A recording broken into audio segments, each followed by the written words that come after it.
Alaikum. Hello everyone. Welcome back to my new blog. আজি মই আপোনালোকৰ ওচৰত আন এটা ভিডিও লৈ আহিছো।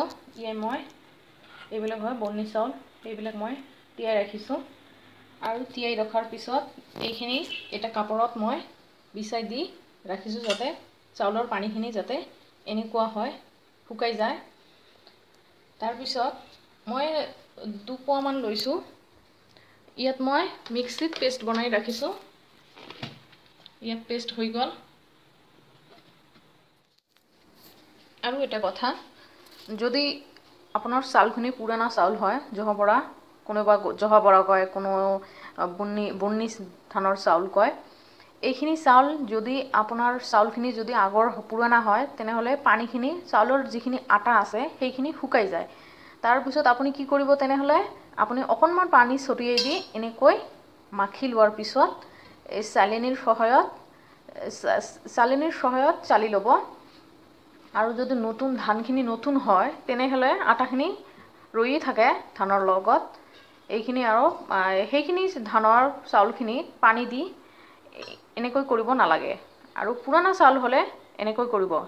এনেকৈ কৰি লোৱাৰ পাছত তাৰ পিছত আপুনি চালনীৰ সহায়ত চালি ল'ব আৰু যিখিনি আটা বাহিৰ হ'ব সেইখিনি আটাই আপুনি পিঠা বনাই খাব পাৰিব।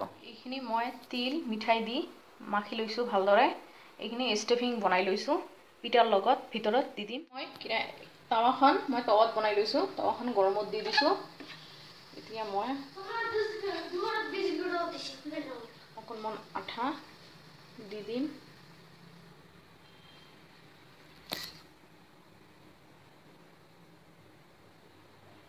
দিয়াৰ পিছত এনেকৈ মেলিয়াই দিব লাগিব।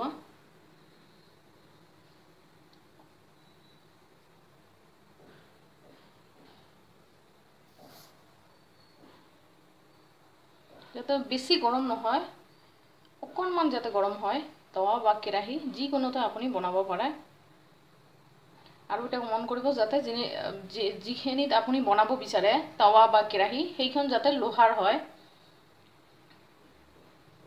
এতিয়া মই এটাৰ সহায়ত চেপি চেপি দি দিছো।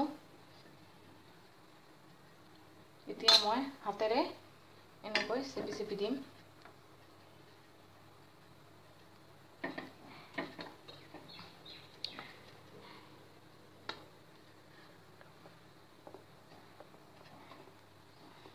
এতিয়া মই অকণমান তিল আৰু গুড়ৰ এইখিনি বনাইছো এইখিনি দি দিম।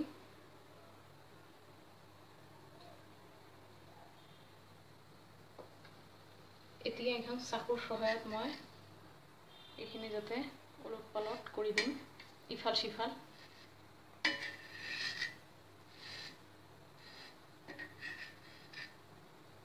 এতিয়া অলপমান হ'বলৈ দি দিম।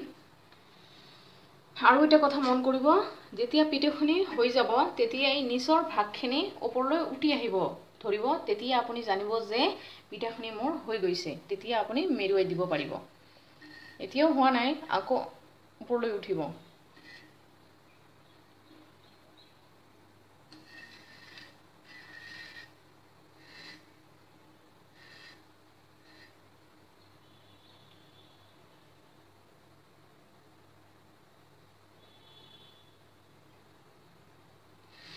এতিয়া মোৰ পিঠাখিনি হৈ গ'ল। এতিয়া এখন কাটা চামুচৰ সহায়ত এইখিনি মেৰুৱাই দিব লাগিব। এইখিনি এতিয়া মই মেৰুৱাই দিম।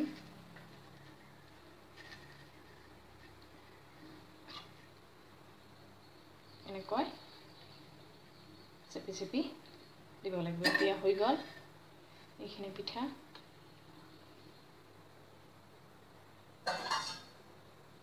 এইখিনি মই এতিয়া পাৰিলে কেৰাহীখনৰ এইফালত দিব পাৰে কিন্তু মই নিদিওঁ এনেই হৈ গৈছে। সাত নমাব পাৰোঁ। এতিয়া মই কেৰাহীখন ভালদৰে মুচি দিব লাগিব।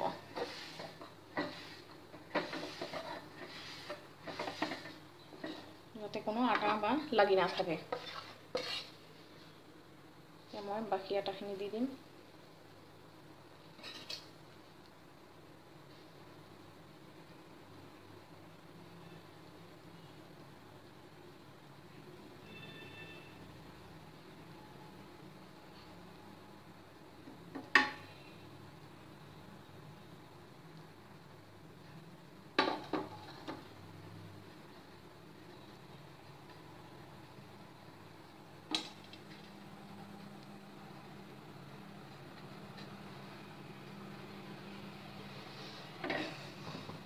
এইখিনি পাৰিলে আপুনি এখন কাপোৰৰ সহায়ত এনেকৈ চেপি চেপি দিব পাৰে, কিন্তু মোৰ হাতৰে সুবিধা হয় সেইকাৰণে মই হাতেৰে দি দিছোঁ।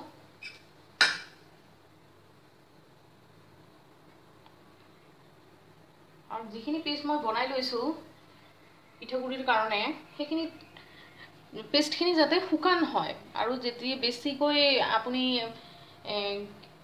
মিঠাইখিনি বেছিকৈ দিব, গুড়খিনি বেছিকৈ দিলে পানী ওলাব, তেতিয়াহ'লে পিঠা তললৈ যাব পাৰে সেইখিনি, আৰু পিঠা বেয়া হৈ যাব। সেইকাৰণে পেষ্টখিনি যাতে শুকান হয়, শুকান হ'লে ভাল, একো অসুবিধা নহয় পিঠা বনাওঁতে। এতিয়া মোৰ হৈ গৈছে।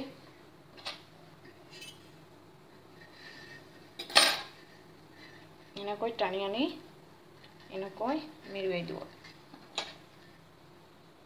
আৰু এটা কথা মন কৰিব যে এইখিনি কিন্তু বহুত গৰম হয়, অলপমান লাহে ধীৰে কৰিব লাগিব।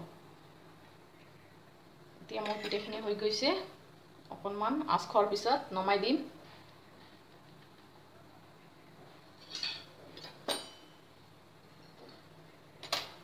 এতিয়া মোৰ পিঠাখিনি হৈ গ'ল। আকৌ কেৰাহীখন চাফা কৰিব লাগিব ভালকৈ।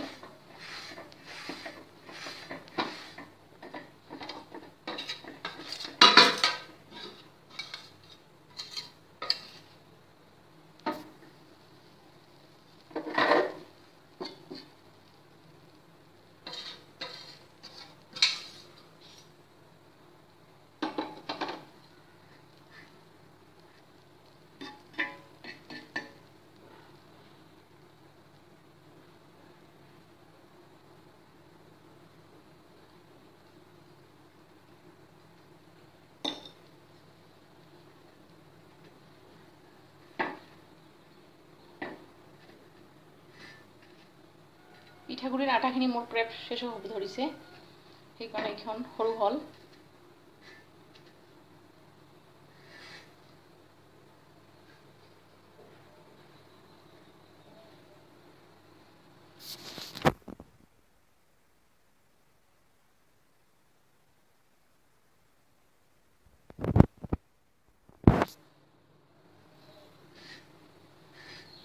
এতিয়া এনেকৈ দি দিম।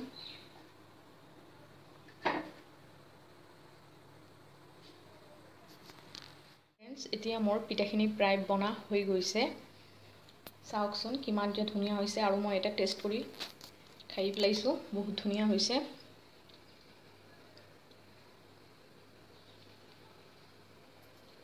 যোনে নাজানে তিলৰ পিঠাখিনি বনাত, এই ভিডিঅ'টো চাই শিকিব পাৰিব।